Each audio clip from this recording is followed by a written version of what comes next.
Hi there, Rick here. Um, I've seen some YouTube videos, okay, about junk silver, okay, and just saying how, they're very difficult to counterfeit, okay, because you have to remember, these coins circulated in Canada, um, as currency, okay, and the Canadian dimes, okay, 1966, Canadian dime, okay. Um, it's valued right now, okay, it's melt value, $4.73 Canadian, okay. You have to remember if silver doubles, okay, from around $70 to 140, okay, that's going to be um, close to $10 right there in just one dime alone, okay? Because the silver content in there is making the dime worth a lot of money, okay? Bill Holter was talking about it, and he said that, um, you know, these these dimes, okay, they're what is it? Very difficult to counterfeit, okay, because they he was just saying how they can't be shiny, okay, because they have to, look worn, okay, like in people's pockets, people touching them, you can tell, certain coins when they're worn because, just from people handling it, okay, it kind of like makes it very scruffy looking, okay. If you have a newly, was it, minted Canadian dime. Okay, 1966 is very shiny, right? Um, it would probably cost the counterfeiter more money to make than than $4.73. Okay, a lot of times they want to. A lot of times they want to counterfeit larger bars or coins, right? Because by doing that, okay, they uh, just will make more money, right? But it doesn't make sense for them to counterfeit such small denominations, right? There's just more work to it, okay? And then why would you even counterfeit something that's what, $4.73, unless you know silver goes up to $140 an ounce, right? Then sure, a dime is worth what? Um, the dime is worth $10, close to $10 now, right? Um, See what happened to this junk silver was, okay, people, long ago, right? They realized, there was a very large silver content in there, right?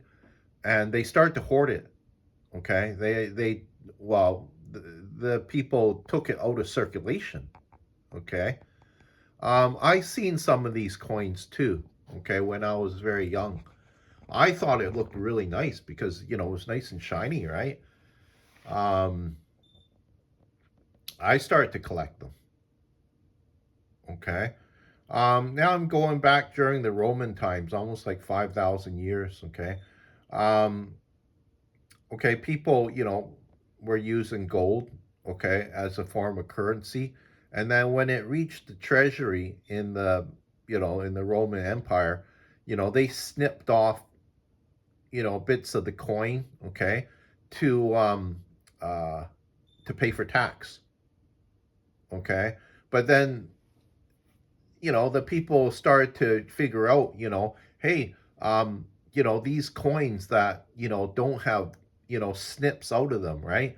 They're worth more money than the ones that do have snips out of them, right? Because um, now they're more weight, right? Because I think what they were doing way back then, about 5,000 years ago, uh, they were they were weighing them too, okay? And, the people start to hoard them, the ones that didn't have, snip marks out of them, because um,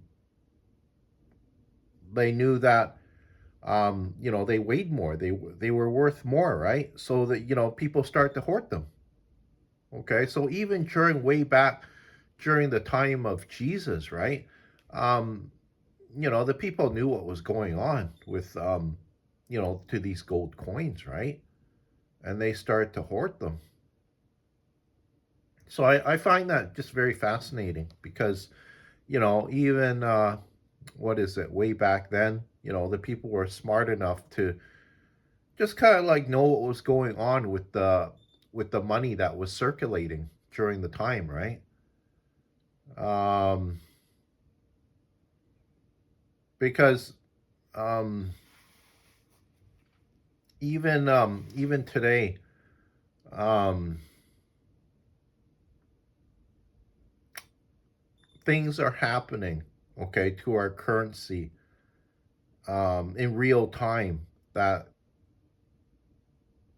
will probably, maybe change how, we look at money, right? Because already there was some talk about, okay,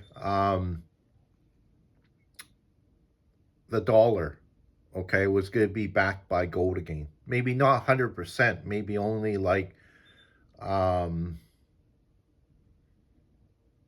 maybe 20%, or even less, maybe only 5%, right? But then where would that send gold, right? It would send it to, I wouldn't be surprised, maybe about, uh, 30, 40, maybe even $50,000, right? Because you have to remember too, there's a lot of credit card debt out there. I remember just seeing was it on my MSN Money app here? It was just talking about a couple that were in debt as much as $175,000. Yeah, that much. Okay, so they called into kind of like, a was it a well-known blogger? Okay, and he done a, was it a story on it? Okay, and he was just saying that, okay, they made some foolish decisions. One of them was buying two cars, okay, brand new cars, and they were using their credit card to pay for these cars, right? And then they were just accumulating a lot of debt on their card. And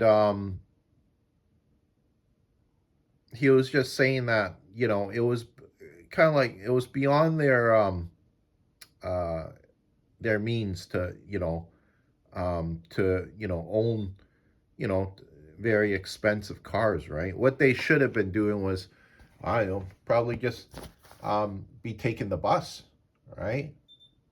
Um, because if you can't afford to drive, yeah, you shouldn't drive. Um, Still remember,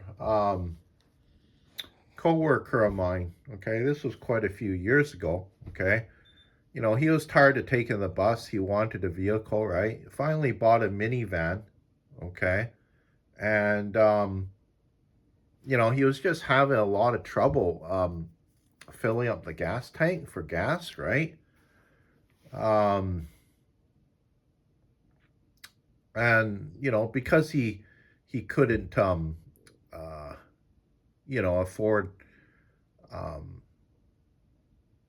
gas to fill up his truck to go to work, he start to steal it at the pumps, right? But finally, some attendant got his license plate, and the police, phoned him up, had a talk with them, said, when you get the money, okay, just go down to the gas station and pay for the gas that you own, okay? Because even the a lot of, what is it, gas stations, even the police know that there's a lot of people that out there that, yeah, they're struggling, Okay, they're struggling to make a living. Okay, um, the economy is well, he was working a lot, but he just had some really bad habits too. One of them was um, drinking. Okay, he would go into the bar and maybe spend $160 one night, and then go into another maybe the same bar, spend another $160. By about 2 3 days, his entire check was gone. Okay, I just thought that was really foolish of him. Okay, and it's I thought maybe he changed over the years because I met him quite a few years later again. We were doing a job, in North Vancouver, and it was just very far for him to travel because I think he lived, was it, almost on the border of Langley and Surrey. So he was staying with at me in my spare room, okay, and he just got paid $500, okay, and within 3 days he spent it all, okay. Um, Remember, I was providing room and board, paying for his his food, right? But I know that he was drinking, okay, because he would come home later on the evening with uh, with maybe 8 9 beers, okay. And that's the thing, he would need to drink beer before he would even eat, okay, because it's kind of like he was hooked on alcohol, okay. He needed it, okay. And you have to remember, beer is not that cheap. Okay, you're looking at what is it? About $1.60, $1.70 for each can of beer, depending on what brand you buy. Okay, and so normal. Spending $500 in 3 days. I asked him, well, what did you spend it on? Right? He didn't answer me. Okay, but just to take a guess what he spent it on. Um, so I know that he ate out sometimes too. So yeah, I think he was just being really foolish. I think he was tipping the waiter or waitress a $50 or $60 tip. Yeah, that much, maybe even more. Okay, um, because how else would you be spending that much? I didn't see him bring anything home. Okay, so I knew that, okay, he wasn't, buying um, any sort of consumer items, okay, because I just didn't see him, like I say, I didn't see him bring it home, okay, and he was just very irresponsible with his finances, okay, because, it was about 10 days before, well, rent day, okay, and I even said to him, I said, Chris, you probably want to put this money away, for your rent money because your rent is coming up. Okay. And he didn't. He spent all the $500 in 3 days. Okay. So he was just being very irresponsible, right? And, he even asked me that question one time. Um, Rick, would you be angry at me if, um, say for instance, you were my landlord, right? And I didn't pay the rent on time, would you be angry? And I said, well, if I knew how you were spending your money, yeah, I would be angry. Okay. So he didn't say anything to me after that, but um I think he just doesn't know how to look after his finances, right? um because I even asked him this question one time. I said, Chris, say for instance, the bank manager came up to you and said, Hey, Chris, I'd like to lend you $10,000. Of course, you have to pay interest on it. Okay. Um, would you take that $10,000? Okay. And he said, no. Okay. He said he wouldn't take a loan of like that. Okay. So, because I was, I was surprised because I thought he would say yes. Okay. And this is not a uncommon thing that would happen, just because even at my local bank, right? A person at the bank, came up to me. Okay. I don't think she was the manager, maybe just a loan officer or something. But she said, I said, Rick, would you like to take a $10,000 loan from our bank here? You know, um, after so many months, that money would be yours, but you would have to pay interest on it. And I said to her, no, okay. But I thought it was kind of odd that she would come up to me and ask that question. Rick, would you be willing to take a 10,000 loan off of us? Okay. So, I just, she's, I was just gonna say, I don't think the banks has the consumer's best interest in mind. Okay. Especially when they do things like that. Okay. Like I say, coming up to me and just asking, would you be willing to take a $10,000 loan off of us, right? Because I know that the bank, okay, they make money from, when the interest, okay, when you do that, okay. But I feel too that there's a lot of people out there, because I've seen it on other YouTube videos, especially in China. People taking out loans, but they just don't know how to calculate the interest, right? That's something you have to know how to do when you take out a loan, okay?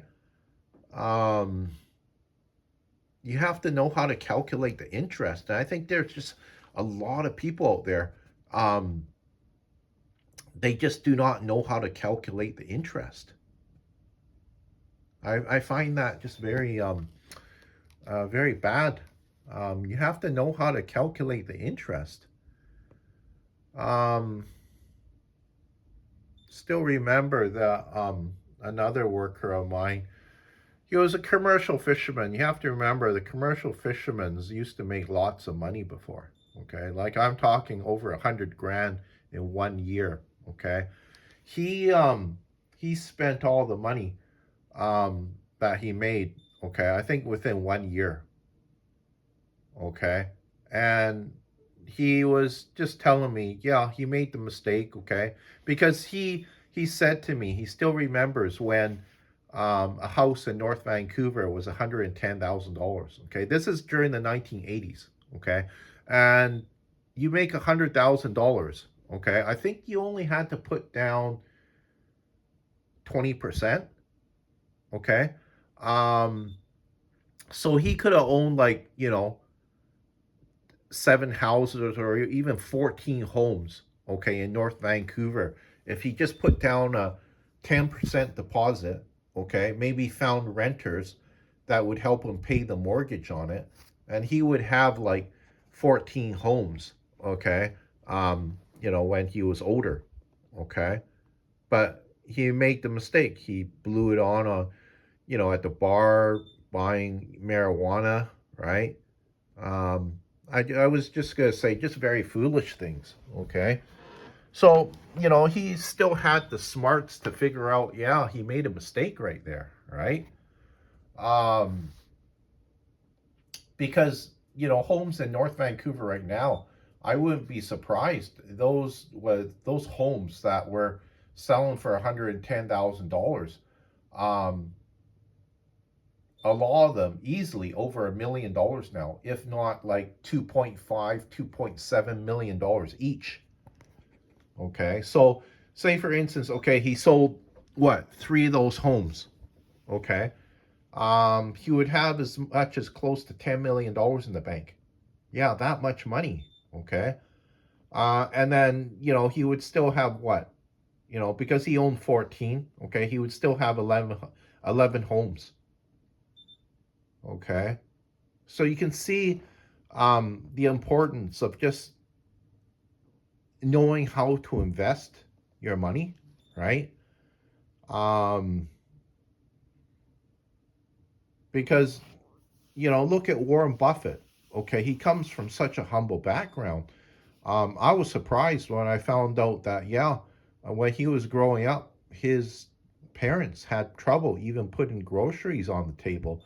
To become what? One of the richest men in the entire world, right?